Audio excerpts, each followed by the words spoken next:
আসসালামু আলাইকুম রহমতুল্লাহি ওয়াবারাকাতুহ।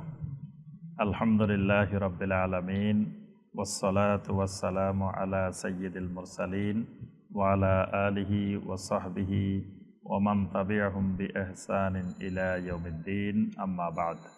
এবার আসেন মাওয়াকিতুস সালাত, সালাতের ওয়াক্তটা একটা ফরজ, ওয়াক্তটা ফরজ। যেমন সূরা আন-নাসার 103 নম্বর আয়াত আল্লাহ বলেছেন, ইন্নাস সালাতা কানাত আলাল মুমিনিনা কিতাবাম মাওকুতা। সালাত ফরজ করা হয়েছে নির্দিষ্ট সময়ের উপরে ভিত্তি করে, এজন্য সময়টা ফরজ। তো নবী সাল্লাল্লাহু আলাইহি ওয়াসাল্লাম হাদিসে সময়টা নির্দিষ্ট করে বর্ণনা করেছেন।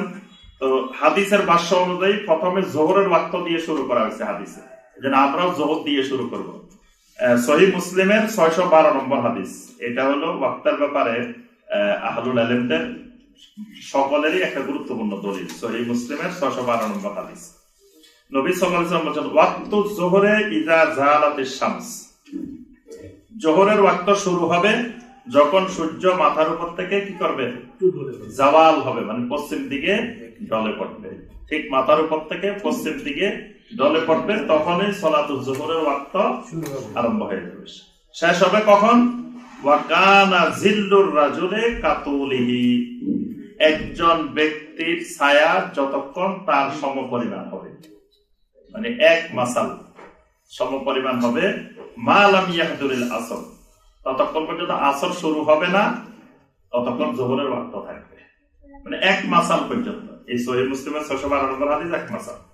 দুই মাসালের হাদিসও আছে, দুই মাসালের হাদিসও আছে, কিন্তু দুই মাসালটা হলো ওয়াক্তের শেষ। মানে জিবরিল আলাইহিস সালাম দুই দিন সালাত আদায় করছেন, একদিন এক মাসালের পরে, আরেকদিন দুই মাসাল পরে। তো প্রথম দিন দেখাইছেন ওয়াক্তের শুরু, পরের দিন দেখাইছেন ওয়াক্তের শেষ। তাহলে দুই মাসাল হইলে ওয়াক্ত শুরু হয় না, ওয়াক্ত শেষ হয়। তো এই ক্ষেত্রে প্রসিদ্ধ আইম্মায়ে কেরামদের মধ্যে হানাফি মাযহাবের 3 জন প্রসিদ্ধ ইমাম। হানাফি মাযহাব কিন্তু 3টা মাযহাবের সমন্বয়ে একটা মাযহাব, এটা তো জানেন। হানাফি মাযহাব কিন্তু একজনের মাযহাব না, 3 জনের মাযহাব। ইমাম আবু হানিফা রাহমাতুল্লাহ আলাইহির মাযহাব, ইমাম আবু ইউসুফ রাহমাতুল্লাহ আলাইহির মাযহাব, ইমাম মুহাম্মদ রাহিমাহুল্লাহ। 3 মাযহাবকে সমন্বয় করে পরবর্তীতে এসে হানাফি মাযহাবকে সংস্করণ করা হয়েছে। হানাফি মাযহাব নামে যে মাযহাব, এখানে 3 জনেরটা সমন্বয় করা হয়েছে। তো অসংখ্য মাসআলায় ইমাম আবু ইউসুফ আর মুহাম্মদের মতকে গ্রহণ করা হয়েছে। বেশিরভাগ মাসআলা কিন্তু এই দুইজনের উপরে। হানাফি মাযহাবটার নামটা আবু হানিফা রাহমাতুল্লাহ আলাইহির, কিন্তু মাসআলা কিন্তু আবু হানিফা রাহমাতুল্লাহ আলাইহির মাসআলা কম, বেশি মাসআলা ওই দুইজন, ইমাম আবু ইউসুফ আর ইমাম মুহাম্মদ রাহিমাহুল্লাহ। তো এই ক্ষেত্রে আপনার ইমাম আবু হানিফা রাহমাতুল্লাহ আলাইহির মত হলো 2 মাসাল, আর ইমাম আবু ইউসুফ এবং ইমাম মুহাম্মদ রাহিমাহুল্লাহ ওনাদের দুইজনের মত কিন্তু এক মাসাল। অর্থাৎ হানাফি মাযহাবেরও 2/3 মত এক মাসাল। আর এছাড়া তো ইমাম শাফি, ইমাম মালিক, ইমাম আহমদ রাহিমাহুল্লাহ ওনাদের মত হলো এক মাসাল। তাহলে যদি ধরেন হানাফি মাযহাবের 3 জনের মধ্যে সংখ্যাগরিষ্ঠ মত কোনটার উপরে? এক মাসালের উপরে। যদি ধরেন 4 ইমাম মধ্যে 3 ইমামের মত হলো এক মাসাল, 4 ভাগের 1 ভাগ মত হয়েছে কি? 2 মাসাল, 4 ভাগের 1 ভাগ। আর হানাফি মাযহাবের 3 ভাগের 1 ভাগের মত হলো 2 মাসাল, আর 2 ভাগের মত হলো এক মাসাল। তাহলে বিশাল সংখ্যাগরিষ্ঠ মত হলো এক মাসাল। এবং আলহামদুলিল্লাহ মক্কা মুকাররমা, মদিনা মুনাওয়ারা এটার উপরে কিন্তু আমল চলতেছে। এক মাসালে যোহরের ওয়াক্ত শেষ, আসর শুরু হয়ে যায়, আসর আযান হয়ে যায়। কিন্তু আমাদের দেশের যারা আপনার হানাফি মাযহাবের অনুসরণ করেন, তারা কিন্তু ওখানে গিয়ে ঠিকই কিন্তু আসরের সালাত ওই এক মাসালে আদায় করতেছেন, কিন্তু তাদের মত অনুযায়ী কিন্তু তখন ওয়াক্ত হয় না। বাংলাদেশের যে হানাফি মাযহাবের অনুসারী যে ভাইয়েরা, তাদের মত অনুযায়ী আসর হয় না, কিন্তু তারা সেখানে ঠিকই আদায় করতেছেন। তো তাদের আসর বাতিল হয়ে যাওয়ার কথা না? কি বলে? আমাদের দেশে কেউ যদি এক মাসালে আসরের আযান দেয়, তার বিরুদ্ধে তারা জিহাদ ঘোষণা করে। হ্যাঁ, যে এত আগে আসর আযান দিল কেন? কিন্তু সেখানে গিয়ে ঠিক ওই সময় তারা আসরের সালাত আদায় করতেছেন, কিন্তু তো ওই যে দেখবেন যে অসংখ্য মসজিদে এই ফতোয়া দেওয়া হয় যে আপনি ইমামের অনুসরণ করা ফরজ, ইমাম তো রাফল ইয়াদান পড়ে নাই, আপনি কেন রাফল ইয়াদান করছেন? আপনার নামাজ বাতিল। ইমাম তো আমিন আসতে বলছে, আপনি কেন জোরে বলছেন? আপনার তো বাতিল। আর ইমাম তো নাবির নিচে হাত বেঁচে, আপনি কেন বুকের উপরে বেঁচে? ইমামের অনুসরণ হয় নাই আপনার, আপনার নামাজ বাতিল। অনেক মসজিদে কিন্তু এই শয়তানি করা হয়। এটা হলো শয়তানি মাসালা। অনেক ইমাম সাহেবেরা এই কাজটা করে, মানুষের সাধারণ মানুষকে বিভ্রান্ত করার জন্য এটা বুঝায়। তো অনেকে মাঝে মাঝে আমাদেরকে ফোন দেয় যে শায়েখ আসলে তো ঠিক কথা, ইমামের অনুসরণ তো হয় না, এটা আমার নামাজ কেমনে হয়েছে? আমি বললাম যে ওই মুফতি সাহেবকে জিজ্ঞেস করবেন যে উনি হজে গেছেন, উমরায় গেছেন, সেখানে উনি কেমনে সালাত আদায় করছেন। কারণ সেখানে ইমাম যেমনি করছে ইমামের সাথে তো তার মিলে নাই। ইমাম রাফল ইয়াদান করছে, সে করে নাই। ইমাম আমিন জোরে বলছে, তিনি আসতে বলছেন। ইমাম বুকের উপরে হাত পেনছেন, উনি নামের নিচে পেনছেন। তো ওনার 40 দিনের নামাজ সব বাতিল। আবার বাংলাদেশে 1 লক্ষ রাকাতের চেয়ে ওখানে 1 রাকাত বেশি। তাহলে ওখানে 1 ওয়াক্ত কাজা করতে হইলে তো 1 লক্ষ কাজা করতে হবে। তো ওনার 40 দিনে কত লক্ষ ওয়াক্ত কাজা হয়েছে, এগুলো উনি আদায় করছেন কিনা এই প্রশ্নটা করবেন। এই প্রশ্নটা জবাব পাওয়া যায় না। তাহলে তো তাদেরও নামাজ, ইমামের সাথে যদি এগুলো না মিলে নামাজ বাতিল হয়, তারও তো নামাজ বাতিল, তারা তো নামাজ হয়নি। আচ্ছা, জোহরের ওয়াক্ত তো বুঝছি আমরা নাকি? এবার আসেন আসর। ওয়াক্তুল আসরে মা লাম তাসফাররা শামস, নবী সাল্লাল্লাহু আলাইহি ওয়াসাল্লাম বলেছেন সূর্য যতক্ষণ হলুদ হবে না ততক্ষণ পর্যন্ত আসরের ওয়াক্ত। তাহলে সূর্য ডুবা না, ওয়াক্ত কোন পর্যন্ত? সূর্য হলুদ হওয়া পর্যন্ত। তবে এখানে একটা মাসালা আমাদের জেনে রাখা দরকার, সেটা হলো আপনার আসরের সালাতটা বিশেষ করে আমাদের দেশে দেরিতে আদায় করা হয়। আসরের সালাত আমাদের দেশে 2 মাসালের পরে, মানে দেরিতে আদায় করা হয়। আরেকটা হলো সালাতুল ফজর, এই দুইটাও এটাও ওয়াক্তের মধ্যে দেরিতে আদায় করা হয়। নবী সাল্লাল্লাহু আলাইহি ওয়াসাল্লাম বলছেন ফজরকে আসফিরু বিল ফজর, তোমরা ফজরকে ফর্সা করো। ফর্সা করার অর্থ হলো ফর্সা হওয়া পর্যন্ত বিলম্ব করো, মানে ফজরের জামাত এত লম্বা করো করতে করতে যাতে ফর্সা হয়ে যায়। আমরা কি করছি? আমরা বুঝে গেছি শুরুই করি ফর্সা হওয়ার পরে, অথচ ফর্সা হওয়ার মধ্যে শেষ হবে, কিন্তু আমাদের শুরুই হয় ফর্সার মধ্যে। এটা হলো ওই যে সালাফদের মানহাজ অনুসরণ না করা, মানে সাহাবায়ে কেরাম যেমনে বুঝছেন তেমনে হাদিসকে না বুঝা, সাহাবায়ে কেরামের থেকে বেশি বুঝা। সাহাবায়ে কেরাম যেমনে বুঝছেন ওইভাবে বুঝলে তো ওইটাই হলো, মানে শুরু হবে অন্ধকার থাকতে ফর্সা হওয়া পর্যন্ত ফজরের সালাতটা লম্বা হবে। এখন আমরা কি করব? কি ওই শেষ সময় ওই সময় আদায় করব না আগে আদায় করব? এই ক্ষেত্রে শাইখ বিন বাজ রাহিমাহুল্লাহ, শাইখ উসাইমিন রাহিমাহুল্লাহ, ওনাদের কাছে এই ভারতীয় উপমহাদেশ থেকে অনেক প্রশ্ন গেছে যে আমরা কি করব, আমাদের করণীয় কি, যে আমরা এরকম আমাদের দেশে দেরিতে আদায় করা হয়। তো শাইখ বিন বাজ রাহিমাহুল্লাহ ফতোয়া দিয়েছেন যে প্রত্যেকটা সালাতের 3টা ওয়াক্ত, আসরেরও 3টা ওয়াক্ত, ফজরেরও 3টা ওয়াক্ত। একটা আউয়াল ওয়াক্ত, আর একটা হলো আপনার জায়েজ ওয়াক্ত, আর একটা হলো একেবারে মানে ওয়াক্তুল ইফতারার, ওটাকে বলা ইফতারারি ওয়াক্ত। 3টা ওয়াক্ত, এই 3টা ওয়াক্তের মধ্যে আউয়াল ওয়াক্তটা উত্তম, মুস্তাহাব। এবং নবী সাল্লাল্লাহু আলাইহি ওয়াসাল্লাম যে আল্লাহর কাছে সবচেয়ে প্রিয় আমল হলো as-সালাতু ফি আউয়াল ওয়াক্তিহা। মুস্তাদরাকে হাকিম সহ আরো অনেক হাদিস গ্রন্থের রওয়ায়াত হলো as-সালাতু ফি আউয়াল ওয়াক্তিহা, মানে প্রথম ওয়াক্তে আদায় করা। তো প্রথম ওয়াক্তে একটা, প্রথম ওয়াক্ত হলো ওই ওয়াক্তের, মানে ওয়াক্ত যদি হয় 3 ঘন্টা, প্রথম 1 ঘন্টা হলো আউয়াল ওয়াক্ত, মানে প্রত্যেকটা ওয়াক্তকে 3 ভাগে ভাগ করতে হবে যে এই ওয়াক্তটা কয় ঘন্টা। তো এই যে কয় ঘন্টা, ওই ঘন্টাগুলোকে 3 ভাগে ভাগ করতে হবে। প্রথম অংশটা আউয়াল ওয়াক্ত, দ্বিতীয় অংশটা জায়েজ ওয়াক্ত, তৃতীয় অংশটা ইফতারারি ওয়াক্ত।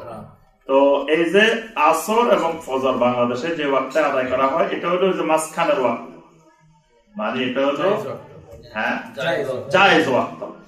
জায়েজ ওয়াক্ত আদায় করার চাইতে আউয়াল ওয়াক্তে আদায় করা উত্তম, কিন্তু আউয়াল ওয়াক্তে আদায় করতে গেলে আপনি জামাত পাবেন না। তাহলে কি করতে হবে? এই জন্য জামাতটা ওয়াজিব। এই জন্য জামাতের জন্য আপনাকে ওই আউয়াল ওয়াক্ত বাদ দিয়ে হইলেও জামাতে শরীক হবে, আউয়াল ওয়াক্ত বাদ দিয়ে হইলেও জামাতে শরীক হবেন, কারণ জামাতটা ওয়াজিব। এই জন্য দেরিতে হইলেও ওইটাকে অগ্রাধিকার দেওয়ার জন্যই শাইখ বিন বাজ রাহিমাহুল্লাহ, শাইখ উসাইমিন রাহিমাহুল্লাহ ওনারা ফতোয়া দিয়েছেন। আচ্ছা, এবার আসেন আসরের ওয়াক্ত শেষ হবে কখন? প্রথম এখানে এই হাদিসে বলছেন মালাম তাসফার শামস, তবে সহিহ মুসলিমের আরেকটা হাদিস আছে 608 নম্বর হাদিস, সেখানে নবী সাল্লাল্লাহু আলাইহি ওয়াসাল্লাম বলছেন যে কাবলা আন তাগরুবা শামস, সূর্য ডুবা পর্যন্ত, অর্থাৎ হলুদ হওয়ার পর থেকে ডুবা পর্যন্ত এই সময়টা কিন্তু ওয়াক্ত না, এটা ইফতারারি ওয়াক্ত। যেই লোক ওই দিনের আসর আদায় করতে পারে না তার জন্য ওই সময়ের মধ্যে হইলেও সে আসর আদায় করবে। আর মাগরিব হলো ওয়াক্ত সালাতুল মাগরিব মালাম ইয়াগিবি শাফাক, মানে সূর্য ডুবার পরে মাগরিব শুরু হবে শাফাক হওয়া পর্যন্ত। মানে শাফাক বলতে যেই পশ্চিম আকাশে যে লালিমাটা থাকে এই লালিমাটা যাওয়া পর্যন্ত মাগরিব থাকবে। আর ওয়াক্ত সালাতুল ইশা ইলা নিসফিল লাইলিল আওসাত, আর এশার ওয়াক্ত হলো কোন পর্যন্ত? মধ্যরাত পর্যন্ত। মধ্যরাত পর্যন্ত, মধ্যরাতের পরে কিন্তু ওয়াক্ত থাকে না। আমরা অনেকে মনে করি ফজর পর্যন্ত, ওই ফজর পর্যন্ত হলো ইফতারারি ওয়াক্ত। ফজর 12টার পর থেকে, মানে অর্ধেক রাতের পর থেকে ফজর পর্যন্ত, এটা হলো ইফতারারি ওয়াক্ত। যে লোক ওই দিনের আশা আদায় করতে পারে না তার জন্য ওই সময়ে আদায় করবে, কিন্তু নরমালি মধ্যরাতে সালাতুল ইশার ওয়াক্ত শেষ হয়ে যায়। এবার আসেন আরেকটা জিনিস, সালাতের নিষিদ্ধ ওয়াক্ত। নিষিদ্ধ ওয়াক্ত কয়টা বলেন দেখি? 3টা না, নিষিদ্ধ ওয়াক্ত 5টা, মানে ওই দুটাও নিষিদ্ধ ওয়াক্ত। জি, ফজর ওয়াক্ত বলি নাই, ফজরের ওয়াক্ত হলো ওয়াক্ত সালাতে সুবহে মিন তুলুইল ফাজরে মা লাম তাতলুইশ শামস। ফজরের ওয়াক্ত হলো সূর্য মানে ফজর উদিত হওয়া, ফজর উদিত হওয়ার পর থেকে সূর্য ওঠা পর্যন্ত, এটা হলো ফজরের ওয়াক্ত। আর ফাইজা তলাআতিশ শামস ফাআমসিক আনিস সালাত, নবী সাল্লাল্লাহু আলাইহি ওয়াসাল্লাম বলেন সূর্য উদয়ের সময় সালাত আদায় করা বন্ধ করে দিবে। ফা ইন্নাহা তাতলু বাইনা কারনা শায়তান, কারণ সূর্য শয়তানের দুই শিঙের মাঝখানে উদিত হয়। তো এই জন্য ওই সময়টার মধ্যে কি করতে হবে? সালাত বন্ধ করে দিতে হবে। এবার আসেন সালাতের নিষিদ্ধ ওয়াক্ত। নিষিদ্ধ ওয়াক্ত 3টা তো আমরা জানি। 3টা হলো আপনার সূর্য উঠার সময়, সূর্য ডুবার সময়, সূর্য যখন ঠিক মাথার উপরে আসে, এই 3 সময়টা হলো সূর্য এই সালাত আদায় করা কি নিষিদ্ধ। তবে আরো 2টা ওয়াক্ত আছে, এই 2টা ওয়াক্তেও সালাত আদায় করার জন্য নবী সাল্লাল্লাহু আলাইহি ওয়াসাল্লাম নিষেধ করেছেন। একটা হলো ফজরের ফরজ সালাতের পর থেকে সূর্য উদিত হওয়া পর্যন্ত, আরেকটা হলো আসরের পর থেকে সূর্য ডুবা পর্যন্ত, মাগরিবের আগ না, মানে সূর্য অস্ত যাওয়া পর্যন্ত, এটাকে নবী সাল্লাল্লাহু আলাইহি ওয়াসাল্লাম নিষেধ করলেন।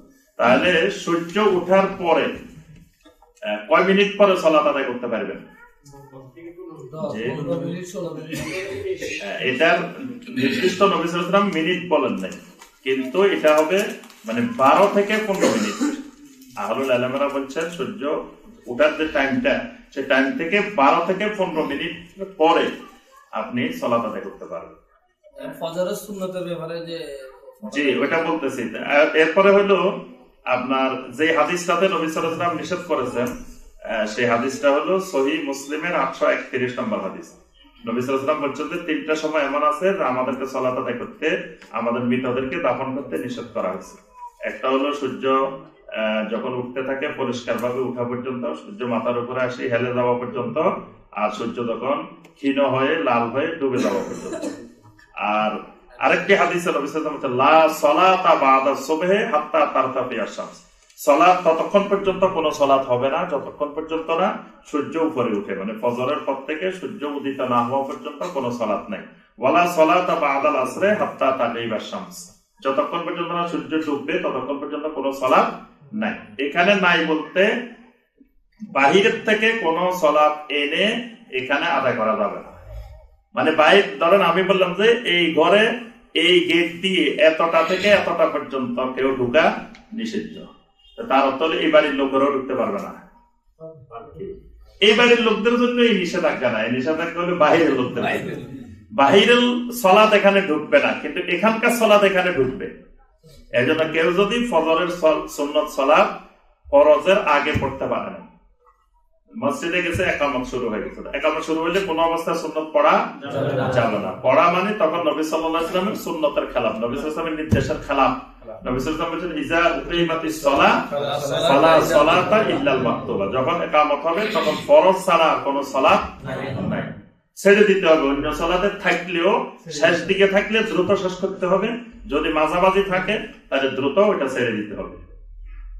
তাহলে আপনার এখন কথা হলো সুন্নতটা কখন আদায় করবে? সুন্নতটা ফরজের পরে সে সূর্য উদয়ের আগেও আদায় করতে পারে, তবে সময় থাকলে উত্তম হলো সে সময় আদায় না করে সূর্য ওঠার পরে আদায় করে। কিন্তু অনেকেরই তখন দেখা যায় সূর্য ওঠার পরে আদায় করতে গেলে আর আদায় হবে না। এই জন্য এটা সূর্য ওঠার আগেই মানে ফরজের পরে আদায় করা যাবে।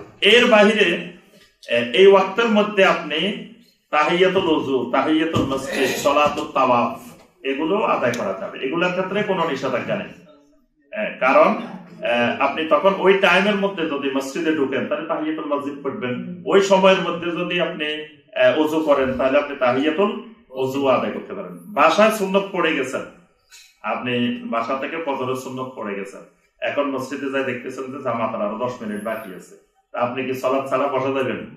আপনি তাহিয়াতুল মসজিদ আদায় করে তারপরে বসবেন মসজিদের মধ্যে। সুতরাং এই তাহিয়াতুল মসজিদ এ সময় আদায় করা নিষেধ না।